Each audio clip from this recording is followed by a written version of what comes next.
So, yeah, I'm not making any personal assumptions on people, but I just am aware that those two things are happening all at once. The joys and pains of globalization and my partnership prospects.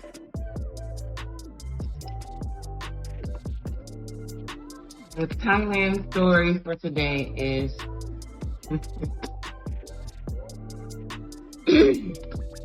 is the passport bros / black men across the world and trying to put the mat down in other countries. I have a lot to mull over about this.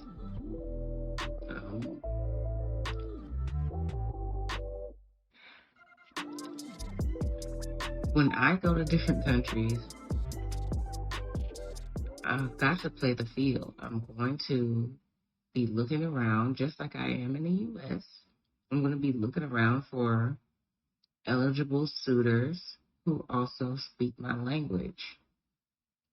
The language barrier thing is real. I have genuine energetic sparks with somebody who does not speak English language, and it's just sad. It's sad. Love can be stopped by language. But anyway, my experiences with Negroes across the world is that Black American Negroes who travel to other countries are not looking for Black American women. That's the last thing they're looking for. If you speak and they hear the U.S. accent, they're like, oh, you here to like me, bye. Bye. But, and that's ultimately what I want. So my options stay open to Black American men outside of the country. But anyway, all right. So the first night in Thailand, I mosey over to this random bar that happens to be managed by a Black man from Fresno. And that was cool. He was so cool. I'm going to call him Todd. That's not his name, but I'm trying not to let all your business out there. Todd, first he showed me an incredible time at the bar. That whole weekend, me and my girls did not have to pay for anything. All I did was tip the girls. So he was managing the bar, and it was staffed by all Thai women. They spoke different levels of Thai and English. I could have a whole conversation with one, very basic conversation with another, and then hand gestures with another. It was all over the gamut. But the girls were all sweet. You could tell they were working, but then I learned later on in the night that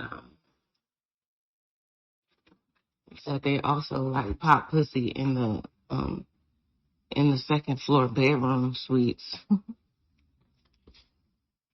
So then I started calling them waitress hoes to my friends, because that was the only term that I could think of that would appropriately describe what was happening. Great waitresses, also great hoes. A 2-for-1 stop shop. Let's get it. So this is just a testament to how the sex work is so real in Thailand. It's like nothing I have to see ever. Anyway, dropping stuff. Day one, go over there. It's this Black man. He's in his 60s. Another Black man in his 50s who's still working IT. He was more like Black and Asian. Honestly, he reminded me of an older version of my homeboy Jordan. This is your future, my my boy. But and then a white man in his 50s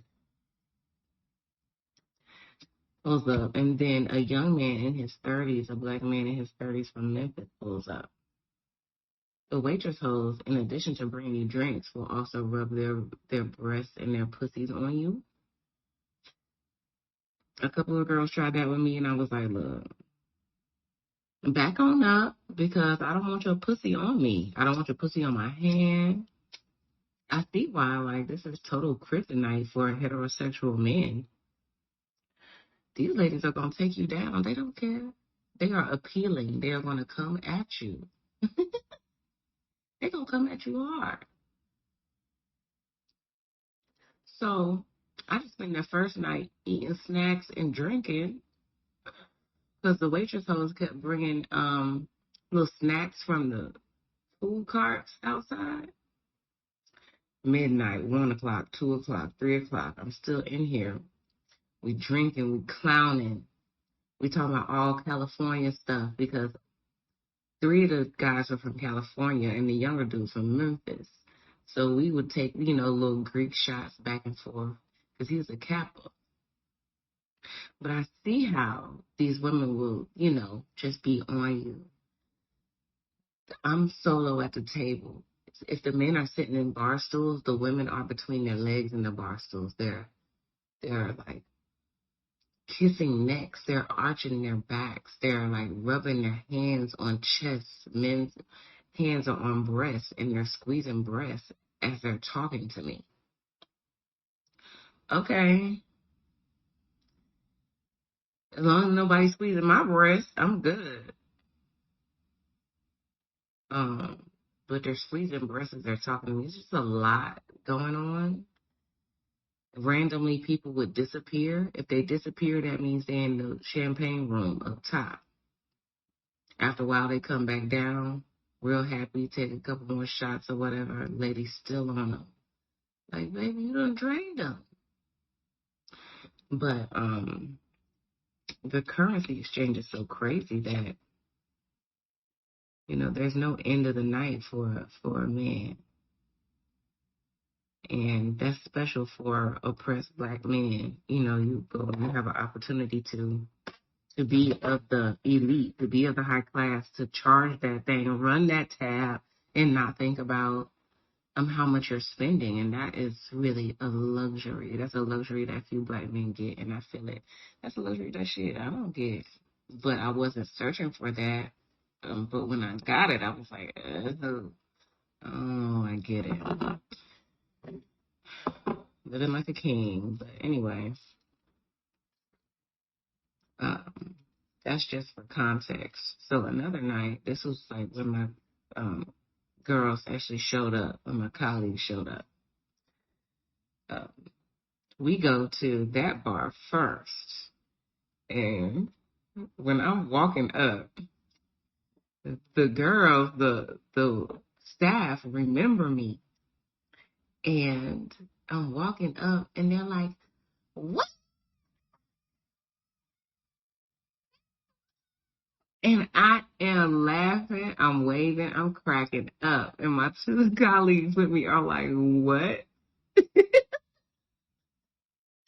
What did you do over here the other night to where they are hipping and hollering like this? But that was great. So the whole night we were able to choose the music. We played pool with the girls. We drank. We flirted with some other dudes from California, from Fresno, of all places that popped up.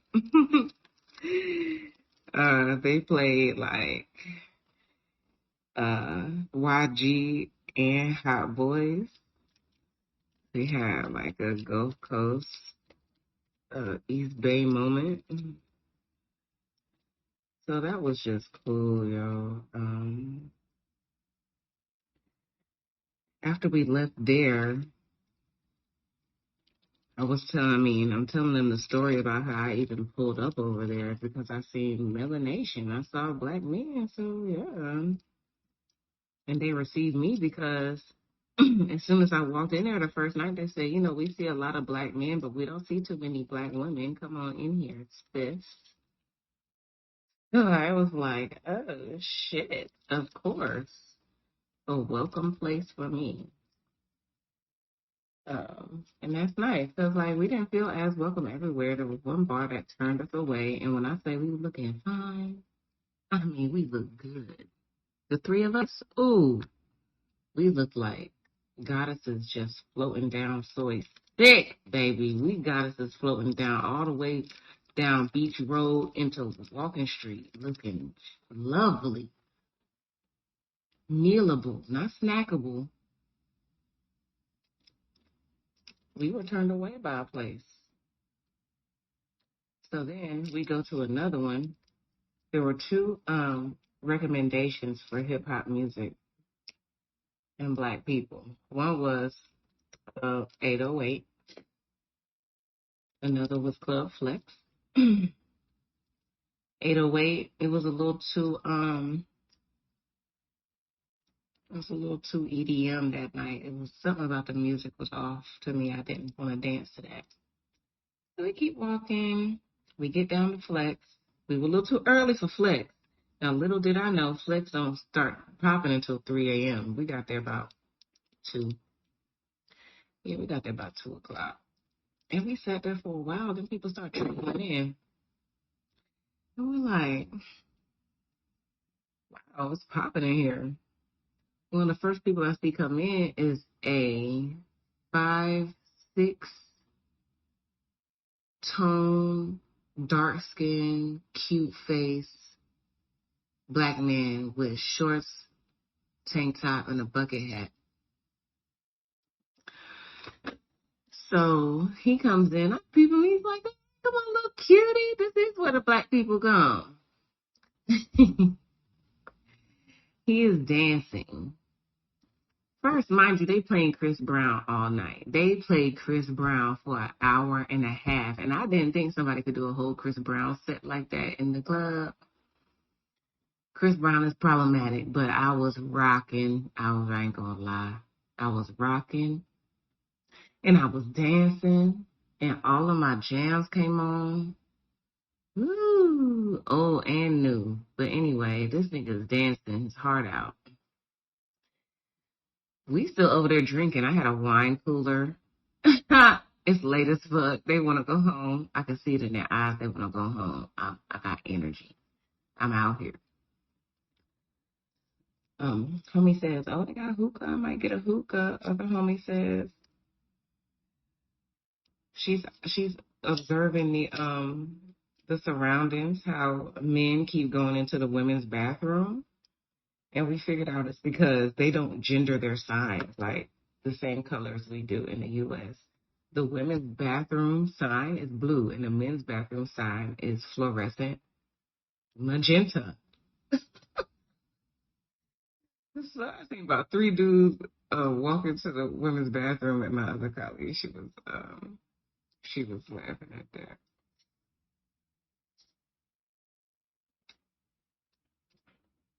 Bucket hat, bro. Bucket hat, bro, buys us a drink. He walks up to our table, brings the bartender, buys us a drink. He pulls out a stack of baht, which is like the Thai currency. He pulls out a stack of baht to the bartender. Pop, pop, pop, pop. He bounced. I don't know how much it was. Gave him a stack of money. I'm reaching out my hand because I want to say thank you. Like, hey, I'm trying to get his attention. I reach out my hand. What's up? Hey, what's up, bro? What's up? He counts out like a little corner of the stack and he puts it in my hand and then walks away. And I'm looking at my girls like, what? I said, that's the first time a black man has ever just put money in my hand. And that's a lie, but it felt honest in that moment. Like that, like somebody who I'm not like related to or fucking. That's the truth. That's the first time who somebody I'm not related to, somebody who I'm not dating or fucking, just put some money in my hand. Mind you, this is not US dollars. This is baht. So about 15 of those was probably like $10. Or like 30 of those, he may have given me $30. Maybe. He maybe had given me $30. It may have been 20 for real. I think he gave me $20 US. Maybe he gave me $10. Let me think. It was 200 baht.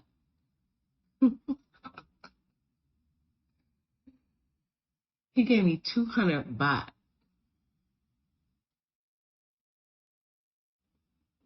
He didn't give me $10. It wasn't even $10. But with that 200 baht,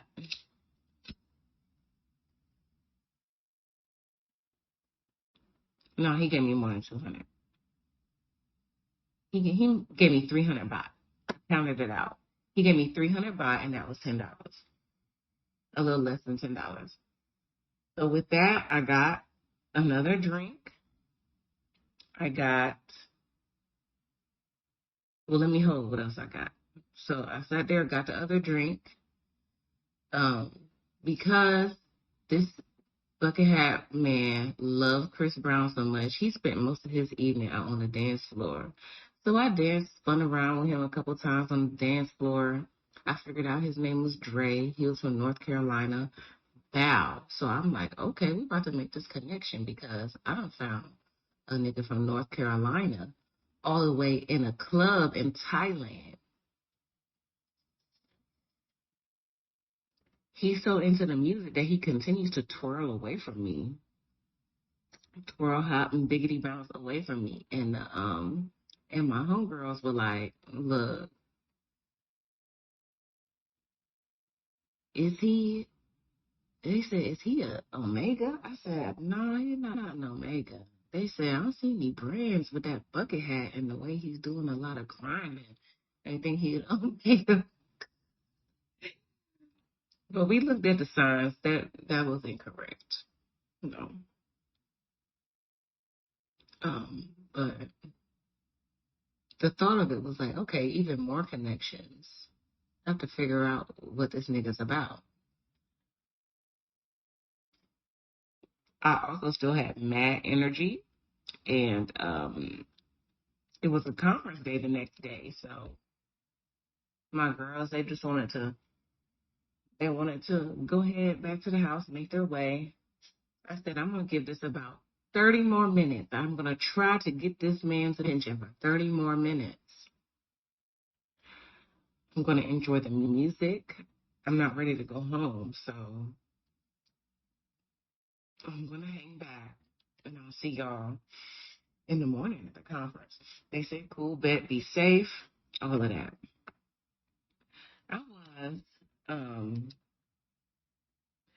I was really enjoying that music, the vibe. By the time they left, the club was filling up. It was filling up with all types of people. A lot of South Asians, a lot of Black people. The music switched from Chris Brown to all manner of hip hop.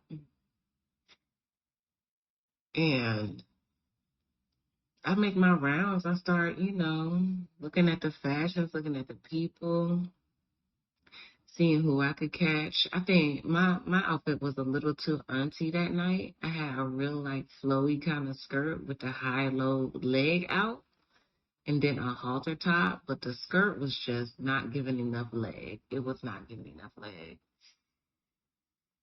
It was a little auntie with it. But I was very comfortable. I was comfortable. I had some platform shoes. But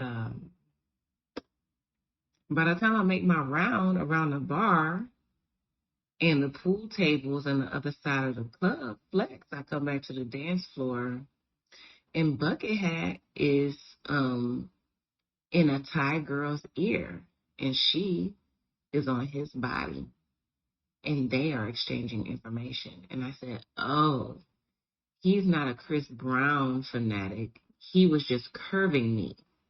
But I wonder why you want to give me money and then curve me. But then I thought, and I knew this before my girls even left, because I told one of them, I said, look, I don't think I've ever gone this far for a rich, broke nigga, but I am curious. So I have to follow my intuition on him. I saw that I just gotten curved after I just got handed a pretty nice little stack of money in whatever currency. And I got hold out for 10 American dollars. So when I left there, I was like, let me just go ahead and head home. It's about 4 a.m. So I'm headed back down Walking Street. And I run into this Irish man named Johnny. So I met Johnny on night one. I met Johnny on night one after I left that expat bar with all the people from Fresno. So on night one, I was trying to get this shop owner to take a picture of me next to this wall. This wall is tight. It's so cute. So I was trying to get pictures next to the wall, and Johnny pops up. The Irishman, and he had left his family in Ireland, and his dickhead brother, and his mummy and father, and came to start a life in Pattaya, and he made $30,000 a month. 30,000 is definitely what, 1,000 US. Oh, you bragged about that money. I said, oh yes, go ahead, boy. You doing your motherfucking thing. But he crashed some of my pictures. He took some cute pictures of them. Anyway, he was on my body that night. I had to push him out like, look, motherfucker, I don't need you all in my face like this with your drunk Irish ass. Do you want to see a dick pic? You want to see my penis? Yes, I want to see your penis. Pull out your phone and show it to me and still get the fuck out my face while you do it. So he pulling out his phone, and then he shows it to me, y'all. He shows me a picture of him taking a shit. It was all hair and balls and asshole and a turtleneck. No, a prairie dog piece of shit coming in and out of his asshole. And I died laughing. Oh, I'm so sorry. I'm so sorry. This was not what I wanted to show you, but look at they're taking the shit. Look. What? Yo. Something's wrong with you. But anyway. He gets to the dick pic. It's all right. And he tried to entice me to sleep with him. I said, no, thank you. I just wanted to see your dick.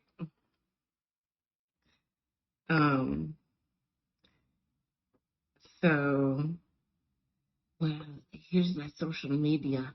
And you can, I live here. I'm a young mogul. I'm a rapper. And then he proceeds to freestyle. Sounds like your man's not hot. He sounds like a London rapper. Where the bodies are buried. You ain't buried no bodies.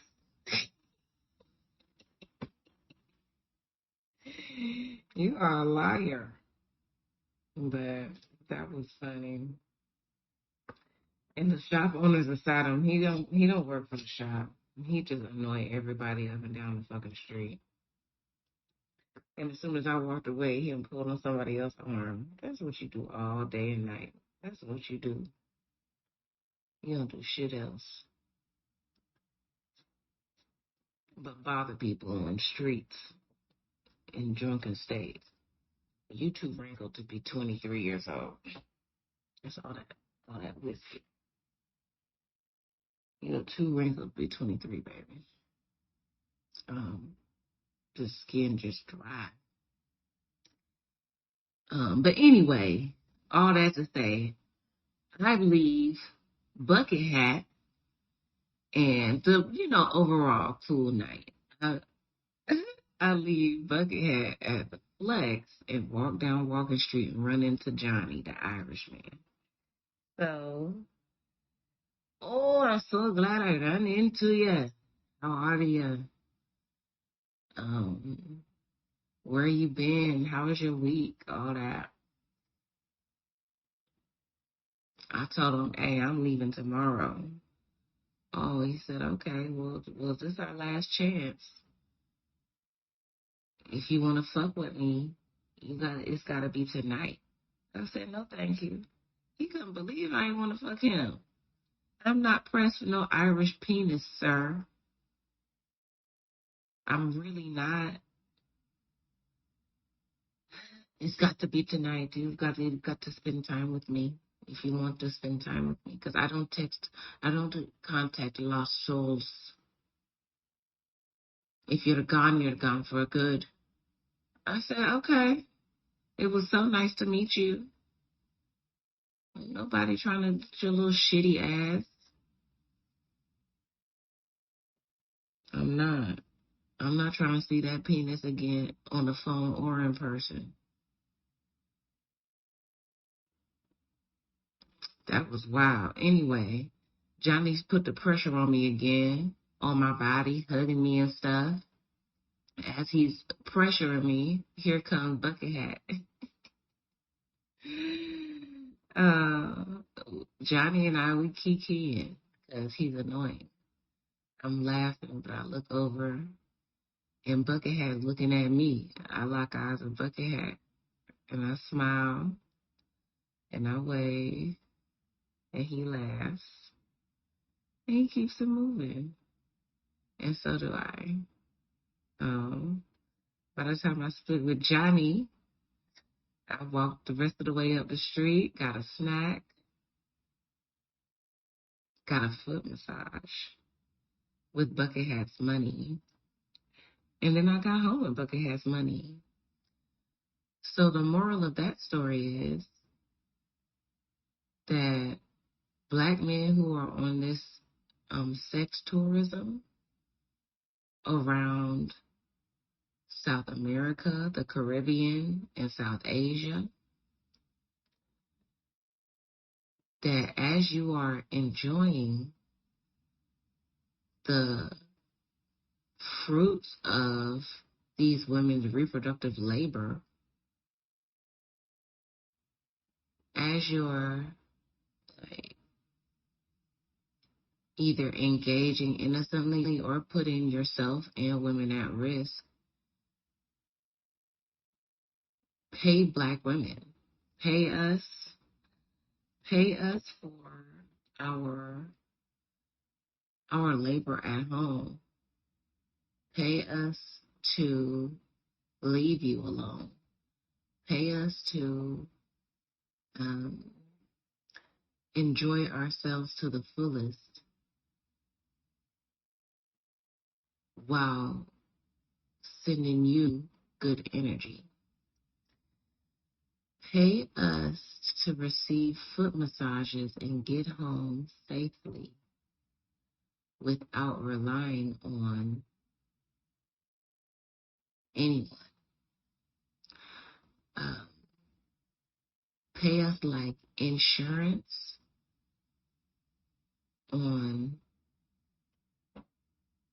on your body. Pay us like a down payment on a patriarchal power construct. Pay us to stomach the fact that you benefit from the the global shit of human trafficking, and we don't. So,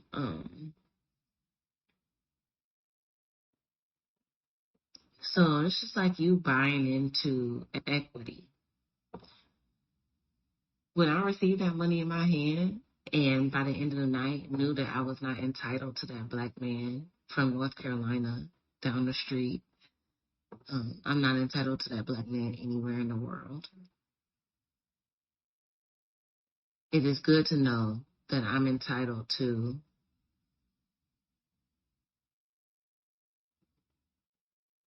joy, access, pampering, relaxation, and safety.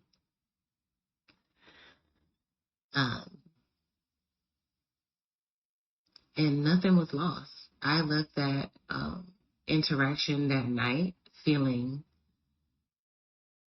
balanced and at ease. I felt balanced and at ease. I really did. I did, and I had to learn that. And next time I will learn the signs more quickly of what curving is. Because I kind of felt that I was being curved. I was like, surely I'm not getting curved by a nigga from North Carolina.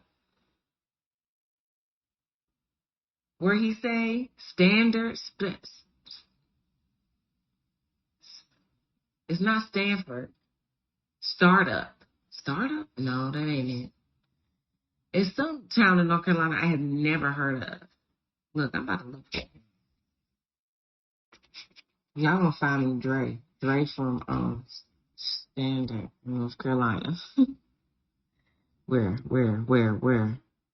More recent. What's up? It's before then. Where's it at? Where's that? Southport.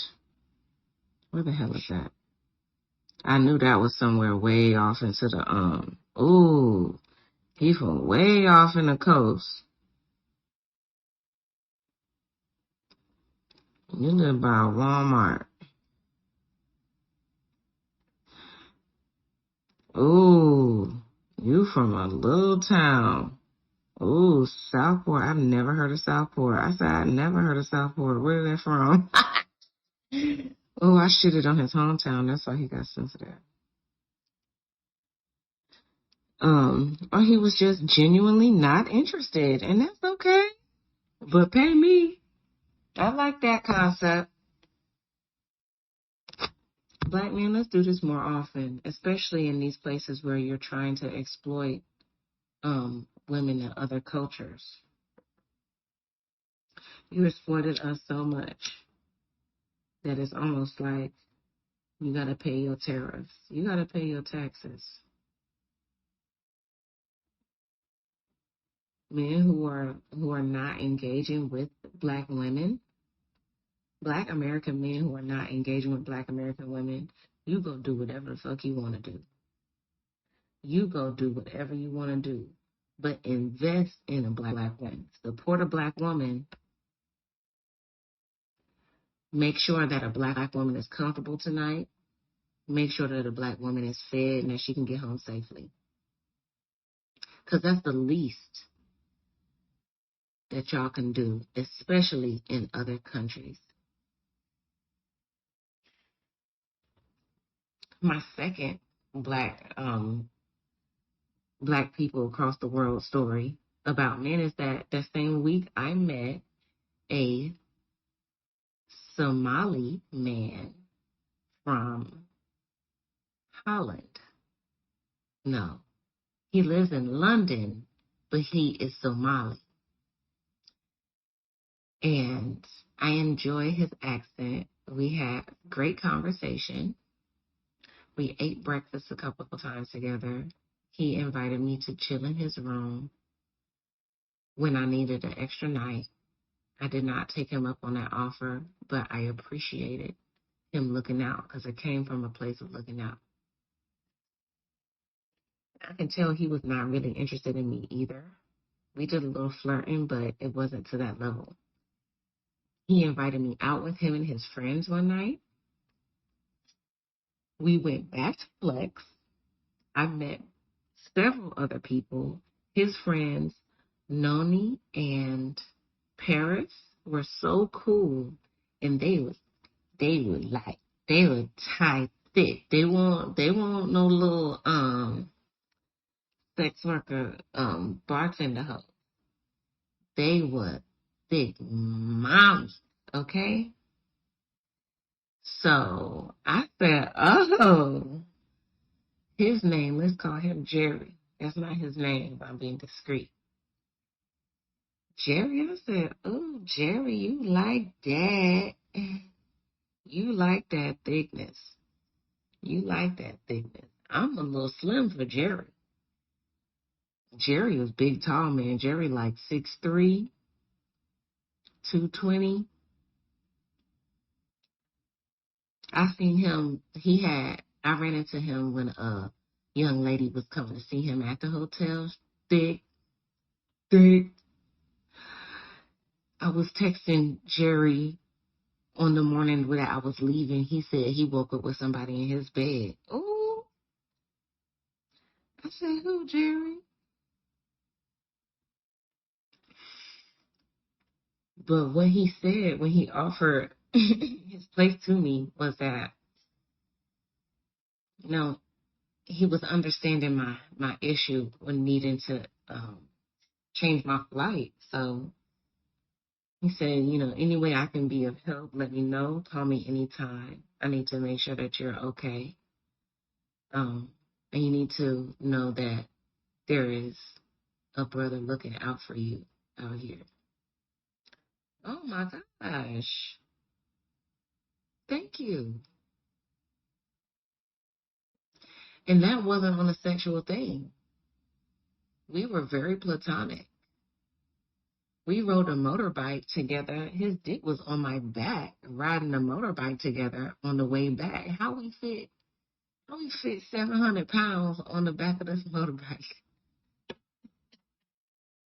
Okay, so Jerry's 220. I'm 160. 380. I'm going to say 500. Because the other dude was at least 250. Now, so we fit we fit more than a quarter ton on that motorbike. And he was holding on to my hips and things. But it was not even no kiss on the cheek situation. This was not, it was pretty platonic, but he was really looking out for me. And even since I got home, he's checked in on me. Ty at the bar from Fresno, he checked in on me. So these are examples. Now with the two American men, these are examples of, you know, just investing in a Black woman's wellness and safety without playing into the entitlement thing or this ownership thing that Black women like to do. Seeing us around the world and Black men interact with their surroundings is interesting. It's wholesome and lovely in some respects. And it's an example of the stories that I've heard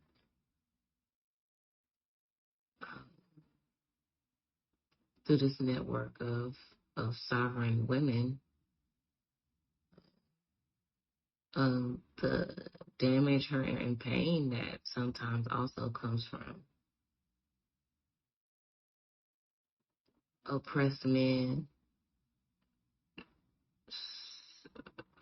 voyeuring the world to oppress others.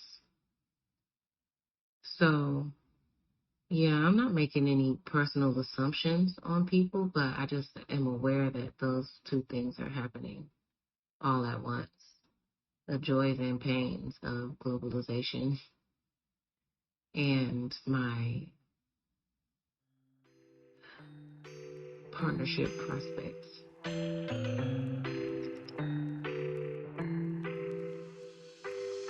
all in all, that was so informative and interesting, so fun to learn in other cultural contexts what my Black womanhood means to these niggas and to myself.